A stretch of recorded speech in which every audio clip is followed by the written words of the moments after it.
ఇది ప్రతి ఒక్కరూ కూడా గుర్తుపెట్టుకోండి. కష్టాలు అన్నటివి ఎల్లకాలం ఉండవు.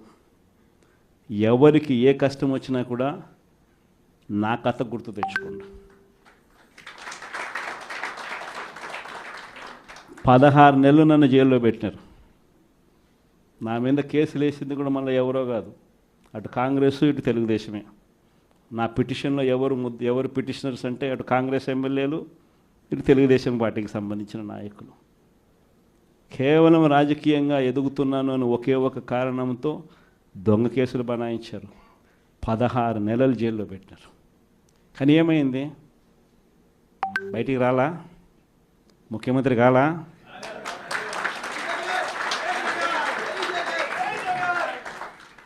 ప్రతి ఒక్కరు ఇది గుర్తుపెట్టుకోండి. ఎవరికైనా ఇంతే. మహా చేస్తే వీళ్ళు ఏం చేయగలుగుతారు? దొంగ కేసులు పెడతారు, కాదండంలా బెదిరిస్తారు, కాదండంలా మహా అయితే 3 నెలలు లోపల వేస్తారు, అది కాదండంలా. కానీ ఏం చేస్తారు? 3 నెలల తర్వాత మళ్ళా వస్తాం, రెట్టించిన ఉత్సాహంతో మళ్ళా పనిచేస్తాం. ఎవరెవరైతే మిమ్మల్ని జైల్లో పెట్టే కార్యక్రమం ఎవరెవరైతే చేస్తారో, మంచి చేసిన వాళ్ళని గుర్తుపెట్టుకోండి, చెడు చేసిన వాడిని గుర్తుపెట్టుకోండి. ఇద్దరిని గుర్తుపెట్టుకోమని చెప్తాను. ఊరికే చూస్తూ ఊరుకోం. వైఎస్ఆర్ కాంగ్రెస్ పార్టీ బ్రతుకుతుంది.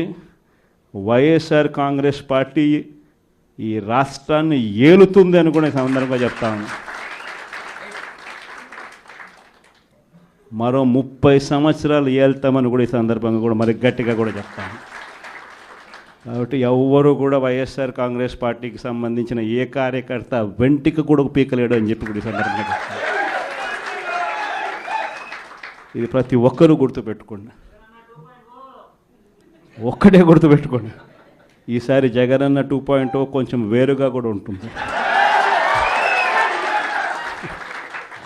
ఈసారి జగనన్న 2.0 కార్యకర్త కోసం ఎలా పనిచేస్తుందో కూడా చూపిస్తుంది.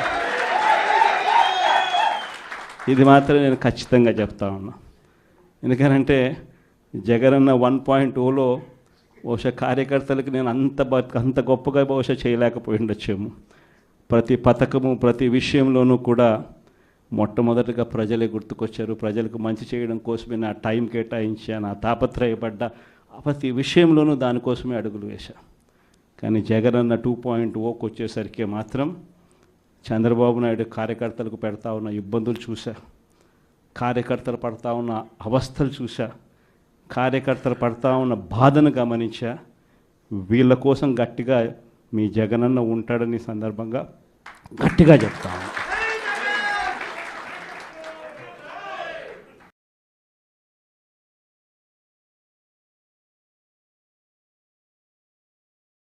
విజయవాడ లాంటి కార్పొరేషన్లో కూడా 49 స్థానాలు మనం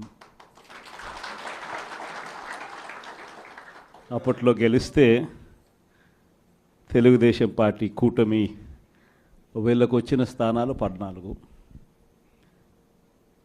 కమ్యూనిస్టులకు వచ్చింది 1. ఈ 49 స్థానాలకు మనం గెలిస్తే 64కు గాను వాళ్ళకు కేవలం 14 స్థానాలు ఉన్నప్పటికీ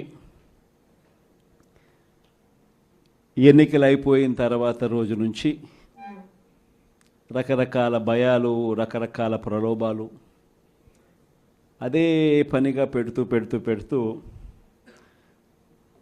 ఒక 11 మందిని మాత్రం భయపెట్టో ప్రలోభాలు పెట్టో తీసుకోవడం జరిగింది.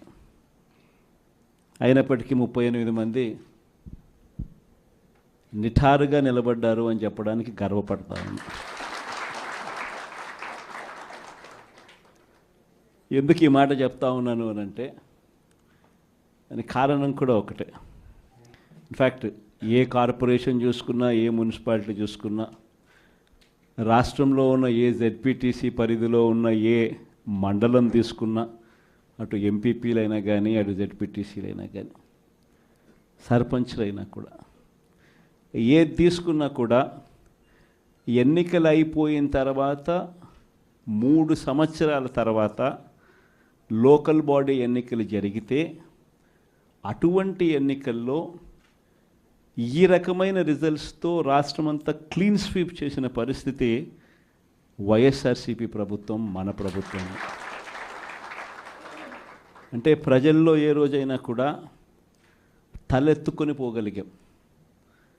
ప్రజలకు ఎన్నికల మేనిఫెస్టో అని చెప్పి ఏదైతే ఎన్నికల వేళ మనం ఏదైతే ఇచ్చామో, చూపించామో, ఏదైతే చూపించి మనం ఓట్లు అడిగామో, ఆ ఎన్నికల మేనిఫెస్టోలో 99% హామీలను నెరవేర్చి ప్రతి నెల ఏ పథకం అమలు చేస్తూ ఉన్నామో బడ్జెట్ ప్రవేశపెట్టే రోజే సంక్షేమానికి సంబంధించిన క్యాలెండర్ కూడా రిలీజ్ చేస్తూ ఇదిగో ఈ నెల ఈ పథకం, ఇదిగో ఈ నెల ఈ పథకం, ఇదిగో ఈ నెల ఈ పథకం అంటూ క్రమం తప్పకుండా ప్రతి సంవత్సరం ఎక్కడా కూడా ప్రజలకు నష్టం జరగకుండా, ఇబ్బందులు పడకుండా క్రమం తప్పకుండా ఇచ్చిన ప్రభుత్వం ఏదైనా ఉంది అని అంటే అది దేశ చరిత్రలో ఒక వైఎస్ఆర్సీపీ ప్రభుత్వం మాత్రమే అని చెప్తాను. వైఎస్ఆర్సీపీ అన్న పార్టీ నిజంగా ఒక విలువల కోసం నిలబడిన పార్టీ. నా దగ్గర నుంచి మొదలెడితే ప్రతి కార్యకర్త కూడా, ప్రతి గ్రామ స్థాయిలో ఉన్న కార్యకర్త కూడా కాలర్ ఎగరేసుకొని ఇది నా పార్టీ అని చెప్పి గర్వంగా చెప్పుకునే వాళ్ళకి ఏదైతే మనం చెప్పామో అది చేసి చూపించిన తర్వాతనే మనం ఓట్లు అడిగి గెలిచాము. కాబట్టి ప్రజల దగ్గర ఏ రోజు మన విలువ తగ్గల. కానీ ఎన్నికలైన 9 నెలలు కూడా తిరక్క మునిపే ఈరోజు ఏ తెలుగుదేశం పార్టీ కార్యకర్త కూడా గడప గడప అంటూ ప్రజల ఇళ్లకు వెళ్ళే పరిస్థితి ఏ ఒక్కరికి కూడా లేదు, ఎమ్మెల్యే దగ్గర నుంచి కార్యకర్త దాకా. కారణం ఏ గడపకు వెళ్ళినా కూడా వీళ్ళు ఎన్నికలకు ముందు ఇచ్చిన వీళ్ళ మేనిఫెస్టో సూపర్ 6లు, సూపర్ 7లు ప్రజలు వీళ్ళకి ఇలా చూపించి ఆ ఇంట్లో నుంచి ఒక చిన్న పిల్లాడు బయటకు వస్తాడు, నా 15,000 ఏమైంది అని అడుగుతాడు. ఆ ఇంట్లో నుంచి 2 పిల్లలున్నా, 3 పిల్లలున్నా ప్రతి పిల్లాడు బయటకు వచ్చి ఆ తెలుగుదేశం పార్టీ ఇంటికి వచ్చిన తెలుగుదేశం పార్టీ నాయకుడిని, కార్యకర్తను ఆ పిల్లాడు కూడా ప్రశ్నిస్తాడు, నా 15,000 ఏమైంది అని. వీళ్ళింటికి పోయినప్పుడు ఆ పిల్లల తల్లులు ప్రశ్నిస్తారు, నా 18,000 ఏమైంది అని చెప్పి. 50 ఏళ్ళు నిండిన వాళ్ళు వచ్చి ప్రశ్నిస్తారు, నాకు 50 ఏళ్ళకే పెన్షన్ ఇస్తానన్నా నా 48,000 ఏమైంది అని చెప్పి. అదే ఇంట్లో 20 ఏళ్ళ పిల్లోడు,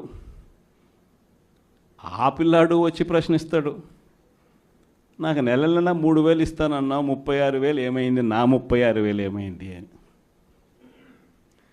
అదే ఇంట్లో బహుశా విజయవాడలో కొంచెం రైతులు తక్కువేమో కానీ కొంచెం గ్రామీణ ప్రాంతాలకు పోతే రైతులు కూడా కండువా వేసుకొని వచ్చే ప్రతి రైతు కూడా నా 20,000 సంగతి ఏమైంది అని అడుగుతాడు.